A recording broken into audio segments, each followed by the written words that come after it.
breathed in the cool, pure air, tasting the rich oxygen and nitrogen. My eyes filled with tears. The sun hovered behind the horizon like an orange fireball. Sunny, that was the latest buzzword. It was talked about now with every breath, and suddenly I knew what it really meant. I stretched out my hand to feel the warmth, to touch its face. Then the timer squealed and a voice roared in my ear.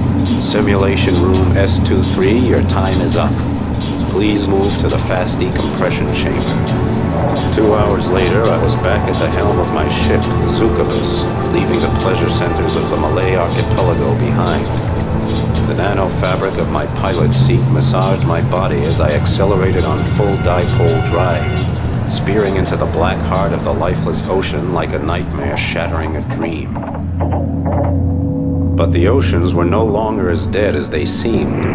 Scientists brewed gene cocktails and chromosome soups without sanction, rebreeding every life form within range of their test tubes. Mighty sharks, dolphins, even the greatest carnivores that ever lived. Primordial beasts that had terrorized the oceans 150 million years ago. The scientists did what they pleased, including creating new branches of life where evolution refused to go. They earned so many credits with their tinkering that even the most powerful computers struggled to keep up with the total. But behind the glittering facade of tungsten, titanium, and niobium, the calcareous whole of human existence was crumbling. The frequency of mass disasters increased dramatically. Amok runners, psychotics, high-tech slave drivers, gene adulterators, and slick techno dealers prowled everywhere, plunging habitats and dwellings into chaos. My name is Emerald Deadeye Flint. I'm tracking down the remaining bions scattered throughout the oceans. Each one a potent germ posing danger to the world of Aqua. I carry out the Biont mission with my 4 wing pilots, Desgrange, Piccolini, Harper, and Bonham, and my onboard computer, Sally. My clients are international, representing every government.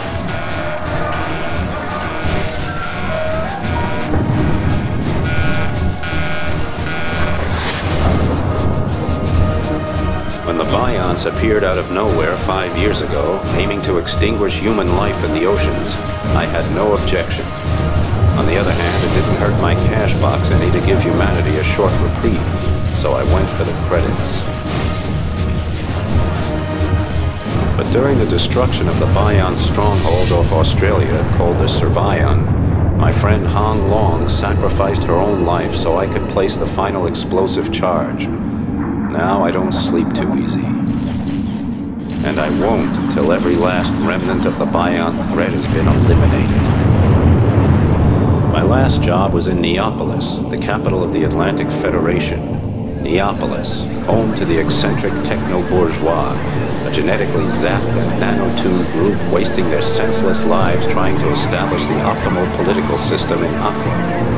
All the while, Neapolis sinks deeper and deeper into a slick of pseudo-democracy, racism, techno-devotion, and corruption.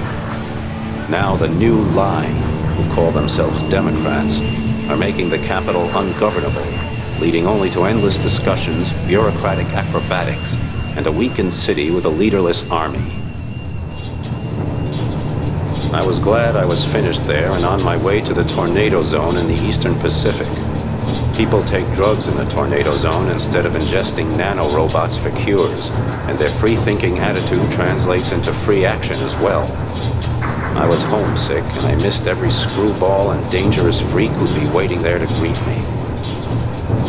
On the way, I made a short side trip to the Argentine basin to see my friend, El Topo, the Mole. Nobody pulls strings like El Topo, who can get almost anything done behind the politicians' backs. El Topo murmured something to me about an important job, a secret scientific sensation. I got a little bored until he came to the part about earning lots of credits. So I went to Magellan and spent a few hard hours at Mariner's Pride, a rotten workers' dive, where I downed mid-brain assassins with a few old friends. Just as the world turned into the carousel I was hoping to ride, I caught sight of some jerk clearing off with the Zuka bus. I had never thought about that happening. Someone just stealing my ship out from under my nose. But there it went. Suddenly I was back to square one again in my old stomping ground. Broke, exhausted, and listing heavily.